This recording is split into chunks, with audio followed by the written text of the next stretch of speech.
session, I plan to walk you through the protocol which is associated with the interview. Um, Sure. then, then we look at some of the ingredients of success. How some aspirants who have cracked the code, what are the features associated with them. Then I'll give you some practical tips on how to make best use of your preparation time. Fine, and then also Sure. to maximize your performance. Then we'll look at a few mock question answers so as to get a grip on how the best, most impactful answers, what they look like. Like there's Vion, World is One News, Yes, right? beyond. Yes, and the other one, there's Palki Sharma Upadhyay, Vantage Point, and there Yes, sir. is Cut the Clutter, Shekhar Yes. Gupta. So if you get the time, then watch those because they give you some in-depth analysis, which is very useful. Sure, sir. How are you? So good evening, sir. I'm doing great, sir. How are you, sir? I'm good, thank you. So Sanjay, in today's session, I plan to walk you through the protocol which is associated with the interview. Um, Sure. then, then we look at some of the ingredients of success. How some aspirants who have cracked the code, what are the features associated with them. Then I'll give you some practical tips on how to make best use of your preparation time. Fine, and then also Sure. to maximize your performance. Then we'll look at a few mock question answers so as to get a grip on how the best, most impactful answers, what they look like. And finally, any doubts, any clarifications which you would like to present to me, I'll be happy to clear them up. Right? Can you hear Sure, sir. me? I'm audible to you. Yes, sir. You're audible, sir. Okay, great. So before we start, a quick introduction from your side. Yes, sir. So my name is Sanjay Srinivasan. My native is Coimbatore, Tamil Nadu. I did my mechanical engineering and passed out in 2017 from PSG College of Technology, Coimbatore. Then I started preparing for civil services examination. In the meantime, I've cleared a couple of examinations conducted by the State Public Service Commission. I worked as forester in Nilgiris district for a brief period. Since 2020, I'm working as assistant inspector in labor department in the city of Tirunelveli, sir. Very good. How many attempts at UPSC? So I've completed 5 attempts, sir. This is my 5th attempt. And interviews? First interviews. Okay. When is it? It is on April 4, sir. Okay, so you have more than a month to go. No, not 20 quite. days. Less than that. Say about 23 days, right? Or 24 days. 23. Is it morning or afternoon? Forenoon session, sir. Okay. And what was your optional? History, sir. Okay, history. That's interesting. So, congratulations on clearing the mains. Thank you, sir. Now, this is the final barrier which you have to smash. You have to break it down. And to do that, I think, firstly, you need to be aware also, as I said, of the protocol. So, this being a formal event, in spite of the fact that it will be brutally hot, you will be required to wear a suit. So look for a very lightweight fabric. These days you get very lightweight fabrics which are suitable for summer, right? Sure, sir. So maybe a dark gray might be a good idea, and pair it up with a white shirt. The white shirt which you wear should be tailored. Don't go in for a ready-made because the ready-made ones are very constrictive around the throat, right? And you'll need Okay, to sir. wear a tie, right? So Okay. tell the tailor that he should do it in such a way that there's a comfortable fit for a tie. Okay. Sure, sure. And then the length of the tie should be such that when you are standing straight, by the way, what is your height? So it is 170 centimeters. In terms of feet and inches, because I'm an old timer. It's around 5 feet 2 inches, something like that. Good. So you have a good physical presence. You have to maximize your strengths, right? So when you stand straight, the length of the tie should be such that it should cover your belt buckle. Okay. Sure, sir. And then please see that your socks are matching your trousers. The color should be matching your trousers. And wear some fresh ones because old ones tend to fall around the ankles. They lose their elasticity. Okay. Okay. And shoes should be shining. Sure, Uh, sir. the preference would be how attached are you to your beard? No, sir. I'll be going with a trimmed beard. I've planned with that. Okay. You will be going up before some very conservative types. Basically, Okay. administrative and academic dinosaurs. So I would suggest you go clean shaven. A Sure, clean sir. Okay. a clean shaven look is always more preferable in the sense that, you know, sometimes a beard looks a little scruffy. No matter how well it is trimmed, it gives a slightly scruffy appearance. A clean shaven look is always preferable because you would like to look your best, right? So also the hair needs to be combed neatly, and Sure, you could apply some hair oil or hair cream. And sure, sir. so all these sound like, some very detailed instructions, but they are necessary because when you walk in, it should be like an officer entering, right? Sure, Not sir. an aspirant. It should be an officer who enters. And these Sure, things, sir. the first impression should be the best impression, Best one. right? Okay. So when you before entering the room, please see that the top button of your coat is buttoned up, right? Hmm. And uh, once you knock and the chairman tells you to come in, you go in and stand next to the chair. Don't be in a hurry to grab the chair. Stand next to it, Sure, look around. If there's a lady member, you greet her first. And if there's no lady member, you look at the chairman, you greet him good morning, and then you nod at the others. You're not expected to say good morning, sir, good morning, sir, good morning, sir, good morning, sir. It looks very awkward. It looks ridiculous, in fact. Okay. okay, sir. So just nod at the others. And when the chairman says, please sit down, then release the button so that the coat hangs free. Hmm. Okay. Okay. And then just sit down and be very relaxed. Whatever is your natural pose, just assume that. Don't take your palms and jam them on your thighs. Okay. Hmm. Because that gives a very stiff look. And some board members have already adversely commented on that. They've said that looks like we are coming straight out of a coaching center, right? Okay, sir. So once you are in the hot seat, then you'll be fielding questions right, left, and center. And you don't have the luxury of telling someone that, sir, this is out of the syllabus, because everything is in the syllabus, right? And also, the most predictable thing about the interview is its unpredictability. Hmm. So, so the main thing is to be mentally very strong, right? Sure, sir. Right. So, I would suggest that it is not exactly a knowledge quiz. It's not as though, you're thrown 10 questions, you answer it correctly and you'll get 80%. Doesn't work like that. Because they are assessing you on officer like qualities. Hmm? Hmm. And what are those officer like qualities? We'll see in a minute. But there is a relationship between knowledge and this interview, in the sense that the sounder your knowledge base, the more smoothly the interview will go.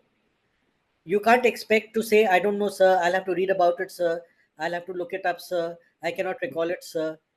You cannot keep on saying this and expect to make a favorable impression, Yes, sir. right? So essentially you have to treat this as a discussion between you and some senior people. Okay. Don't treat it as an interrogation, because that stiffens you up and makes you very tense and anxious. But the Yes, only sir. thing I would suggest is, don't get into an argument with a panelist. That's always a losing proposition. So if you find yourself being cornered somewhere, just say that, sir, in the light of what you have said, I may need to revise my position. So, this gives him an ego kick also, in the light of what you have said. So you're acknowledging his superior knowledge in a sense, right? You can use that phrase. It's quite complimentary. So then moving on, what are these features which are being looked at as part of a successful aspirant's arsenal? So the first I would suggest is integrity, and that's very Hmm. important because you are facing some very experienced people, right? So no guessing, no bluffing, no false claims, no lies, no exaggerations, because these people will immediately cotton on if you're trying to put on a Love. fast. If you're going to sell them a fast one, they'll immediately cotton on to it and make life miserable for you. So that's the first thing. Second thing is lucidity. And lucidity means the ability to give a well rounded, well structured answer. So Hmm. when we talk about it in mock question answers, I'll try and give a practical illustration of that. To give that kind of an answer, you will need analytical ability. Analytical ability simply means that you are able to go below the surface of the news, and you are able to come to grips with the nitty gritty, the nuances, the different dimensions, right? And once you do that, then you will have conceptual clarity, which is very important. Conceptual clarity means that you're like Arjun, you're aiming at the eye of the fish, and when you release the arrow, it pierces the eye of the fish and nothing else. Right? Very often we see aspirants who are fuzzy about the concepts. Then they go around blindly trying to, round and round the bush, trying to nail it and unable to do so. And in the end, it becomes very frustrating, both for them and for the panel. Both. Right. So you are required to give answers which are concise and yet comprehensive. So that's a tough tightrope walk, but one which you must master. So Sanjay, currently, what are the newspapers you're reading? So it is the Hindu, that only I get time to read, sir. Which one? The Hindu. The Hindu. Okay. So Hindu has a page which is called text and context. So when you go there, take a pen and a notebook and note down the main points, because that gives you that analytical insight, right? Sure. I would suggest please add a financial paper to this. All this, Sanjay, all this is being video recorded, so you'll get the video recording and then you note down all these things, right? Okay. So Sure. right. So the Mint is a good one. A financial newspaper is a must, because quite often they'll ask you questions which are loaded with financial and economic implications. Okay. So either the Mint or Economic Times. Subscribe to that. Right. Sure, sir. And which TV channels are you seeing? Sir, I don't watch much, sir. Okay, but there are some good ones out there. Like there's Vion, World is One News. Yes, Right. beyond. Yes, and the other one, there's Palki Sharma Upadhyay, Vantage Point, and there Yes, is sir. Cut the Clutter, Shekhar Yes, Gupta. So if you get the time, then watch those, because they give you some in-depth analysis, which is very useful. sure, sir. So moving back, you are required to show evidence of quick thinking, right? Because sometimes they'll just throw you a question which tests your reflexes, and if you get flustered, then it's not a good sign. So, for instance, Sanjay, who was the first person to have scored a double 100 ODI? Sir, I think it is Sachin Tendulkar. So this was a googly and it has clean bowled you. The batter in question was Belinda Clark, an Australian batswoman. But 9 out of 10 will give you the response which you have given. So this is the kind of banana peel question which can be sent your way from time to time. Like, if such questions are posed, can I take a guess, sir, and tell the answer, sir? As I said right in the beginning, guessing is a risky game. If you get it right, it is ascribed to luck, right? And if you get it wrong, then they say that this person has a speculative streak in his character, which is not a good thing for civil servants. So I always advise the aspirants that don't go in for the guessing game. It's a zero sum game. Sure, sir. Okay. Okay, right. You see, it's your call. If you are 90% sure, then you should go for it. Thank you. Otherwise, it's your call actually. But I would suggest that guessing game is not a good one to follow, right? Okay, Sure, sir. so you have to maintain your poise. That goes without saying. Poise and self confidence, because you see, an interview is not like a straight, smooth line. There will be ups and downs. So suppose, God forbid, but there may be say 2 or 3 questions you're unable to answer. Don't allow it to dent your confidence. Just sweep it aside and face the next question with renewed confidence. Okay, that's the way. Sure. Sometimes what happens is that you give an answer which is patently wrong, which is called a howler, right? And then it preys on your mind all the time, that how could I have committed that mistake, and you mess up the rest of the interview. So don't allow that to happen. Sure, sir. So balanced opinions are required, right? And then a very important trait of a good civil servant, self-awareness and awareness of the world around you. You need to be aware of your own strengths and weaknesses, and also of what is happening in the world. That is very important. And finally, you have to be guided by reason and logic, not by emotion and sentiment, right? So, Sanjay, in the time which is available to you, Yes, sir. Please take about 100 A4 size sheets and divide them into certain categories. Most of the questions come from DAF, from your graduation subject, your optionals, work experience, and current events. So just take those 100 pages, divide them into these, and then write down about 15 or 20 questions which are likely to come your way. Again, no guarantee that they will, but this exercise is useful. I'll tell you why in a minute. So once you have written down, then master each subject, each topic, and then reduce it to 4 or 5 bullet points for ease of recall, right? And that should be in order of priority, right? And Sure. then sit in front of a mirror and think, okay, if this question is going to come, then this is how I'll answer it, Mm. right? Uh, that will give you a lot of self confidence going forward, and also it will give you an idea about your voice modulation. Because very often Sure. what happens is that the candidate settles into a very even monotonous tone, and it becomes very boring. So you have to Mm. vary your pitch. When you want to underline something, it should go up, and like that it should be in the form of a wave rather than a straight line, Mm. No, right? no, no. Right. So do that exercise. It will be very useful to you, and it will be also very useful in terms of structuring your answers. Now, moving on to this point about structuring your answers, let me ask you a few mock question answers, because that will make it uh, clearer, right? So, Sanjay, what do you understand by the term Industrial Revolution 4.0? So the Industrial Revolution 4.0 encompasses the involvement of digital technology, basically the IoT, Internet of Things, where all the devices are connected on a virtual world and we operate them from a physical distance also. There are interconnected cyber physical systems which are at the core of Industrial Revolution 4.0. Okay, so the answer is good, Sanjay, and it is factually correct. But let me give you an answer which incorporates that template I'm talking about. So the Sure, term sir. Industrial Revolution 4.0 was popularized by Klaus Schwab, the founder of the World Economic Forum, which meets annually at Davos, in the year 2016. And essentially, it refers to the blurring of the boundaries between the digital, physical, and biological worlds. And some of the groundbreaking technologies which are involved in this exercise are artificial intelligence, gene editing, advanced robotics, nanotechnology, etc. So you see the format which I'm using, Sanjay.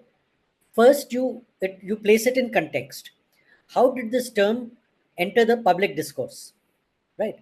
Then you, very important, you define it, Mm. right? Because that gives that what I was talking about earlier, conceptual clarity. Yeah. And then finally you give some practical examples to connect it to what is happening in the real world, right? Okay. But suppose, Sanjay, the interviewer is not satisfied and he says that what you have said is theoretically correct, but I would like you to give me one living example of the Industrial Revolution 4.0 in action. So the automation in industries where there are use of sensors which control the production processes that can contribute to IR 4.0. Okay, so Sanjay, I would like to give the example which ties in with the definition. So the Sure. example I would like to give is of telepathy. It is a Mm. device which has been implanted in the brain using advanced robotics by Neuralink, a company owned by Elon Musk. Elon Musk. Yes. And it consists of 1024 electrodes mounted on 64 ultra thin wires, which map the brain's activity with the final objective of allowing the brain to converse with a laptop or a wirelessly to allow the brain wirelessly to converse with a laptop or a desktop. So you see how this definition ties in with the physical aspect, which is the device, the digital aspect, which is the robotics, and the biological aspect, which is the brain. So it is a blurring of the boundaries which we were talking about, right? Sure, sir. Right. So there are two types of questions essentially. One is the factual one, and one is opinion based one. So what I asked you right now was a factual one, but suppose I ask you a one which is opinion based, which goes like this: that you have obviously heard about climate change, but the current president of the United States, Mr. Donald Trump, says that it's all a hoax and that these kind of changes have been occurring in nature through centuries. He has taken USA out of the Paris Accord, and he is now urging America to drill, baby, drill. What is your take on this? Sir, I believe the President Trump is partially correct in the aspect that earlier there were 5 mass extinctions, and it was provoked by global climatic changes. But the present sixth mass extinction is purely promoted by the anthropogenic activities, the global warming, and climate change. Sir, I would also like to recall what President Obama said on this. If you go to 900 doctors, and if 99 doctors say if there is some problem, then we have to conclude that that is the problem. So, like many climate scientists have pointed out that climate change is real, and the effects that we see in terms of rising ocean levels or bleaching of coral, they've taken place at a fast, alarming rate, pointing to that climate change is all the more real, and there is a need for global interconnected action on this to ensure that we hand over a planet that is livable for the future generation. Very good answer, Sanjay. But I would not have brought in the mass extinction aspect into it, because we are looking at climate change as a phenomenon which is, as you said, anthropogenic in nature. So it might be a better idea to focus on the impact of climate change through certain facts and figures. So, for instance, the rate of global warming is 10 times more than what it was in the pre-industrial age, and the volume of carbon dioxide emissions is 250 times more than what it was in the pre-industrial age. And all these factors are giving rise to extreme weather events, melting of polar ice caps, and rise of sea levels. So instead of urging America to drill baby drill, which means exploitation of fossil fuels and their indiscriminate use, America should in fact take the lead in climate mitigation and adaptation. Right? Sure, sir. I can So, see a different plan.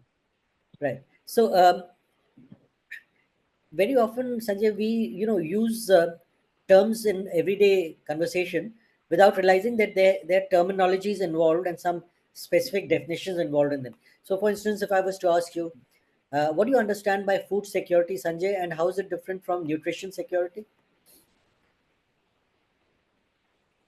So the aspect of food security focuses on satisfying the calorific requirement of a human being, whereas when it comes to nutrition security, it focuses on availability of nutrients, especially the micronutrients like zinc and other minerals. So in India, we can see that there is a huge amount of anemia, particularly to women, where more than 56% of women are anemic because of the major fact that there is nutrition deficiency. And also it is visible in the alarming rates of stunting and wasting, as evidenced in National Family Health Survey. It shows that India, though has achieved food security, lacks on the aspect of nutrition security, and there is much more to do. Right, Sanjay. Again, it's a good answer, but you're missing out on three key features, or rather, four key features. See, food security is a function of availability, accessibility, and Accessibility. affordability of food for all sections of the population. Right. So those three Sure. key elements must come in. Right. And nutrition security adds another layer, that of absorption capacity of the human body. So you can have a situation in which a nutritious food package is given to a child, but if he's suffering from diarrhea, then he's unable to absorb those nutrients. Right. Okay, sir. So I would suggest, Sanjay, please listen very carefully to the question, and Question. your response brought in the Indian context, which was not asked for. Right. So Okay. avoid that. Just think of the what is the intent of the question and leave it at that. Because if you bring India into the question, into the equation, then you leave yourself open to a whole heap of another line of questioning, which might take you into dangerous territory. So just here you're being asked about a particular theoretical aspect. So just define it and leave it at that. Right. Sure, sir. Okay. Now, any questions from your side, Sanjay? Sir, in certain times, the answer that we just discussed about food security, I know it, but at the moment, I don't get it. So it is only natural or You see, Sanjay, those people are experienced, as I said. They will give that leeway to you, that liberty to you. They don't expect answers which come from 40 years of experience, like in my case. Right. So, nothing to be demoralized about. They will expect. So just frame the answer to the best of your ability. And if the member gives you additional inputs, just thank him for that. Okay. sure, sir. Right. And I would suggest that you already are coming from a very good space. You already have a job at hand, right? So you are better off than 99.99% of those poor souls who are giving their 12th, 13th try and don't have a job.